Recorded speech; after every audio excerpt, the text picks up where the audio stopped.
One of the best vantage points for bird watchers to see this natural wonder, a garbage dump.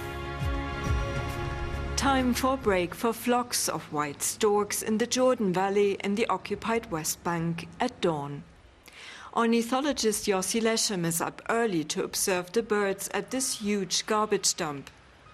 Twice a year, the storks navigate their way thousands of kilometers from Europe to southern Africa and back. Israel and the Palestinian territories are like a bottleneck. They're one of the main migratory routes for millions of birds. Because they avoid to fly over the Mediterranean. So we are like a highway, a concentration between three continents. So we are lucky to have, in fact, 600,000 storks who are flying twice a year over Israel.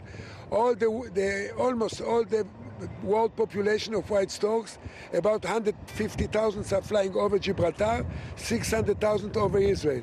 So we are lucky to be in the best highway of the German storks. Rather than taking a shorter route over the Mediterranean like smaller birds, storks fly over land to catch upward streams of warm air pockets. They ride the thermals to conserve energy. The landfill is like a pit stop for the storks. They just stay for the night, to rest, to feed and gather strength before setting off on their next leg. In the last 10 years, they learned not to look for natural places or agriculture fields, but for garbage dump. Of course, they have plastic bags and stuff like that, which is, of course, dangerous. But they go where they have the easy food. Although bird migration happens twice every year, it still amazes Yossi Leshem, who studies the birds for decades. Unlike most humans, the storks don't need GPS to arrive at their destination.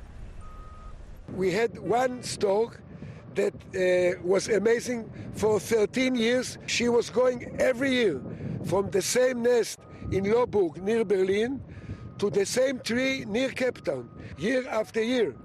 And if they have strong winds, she can compensate, and she knows how to compensate and come exactly where she wants to come, because they are doing it for millions of years.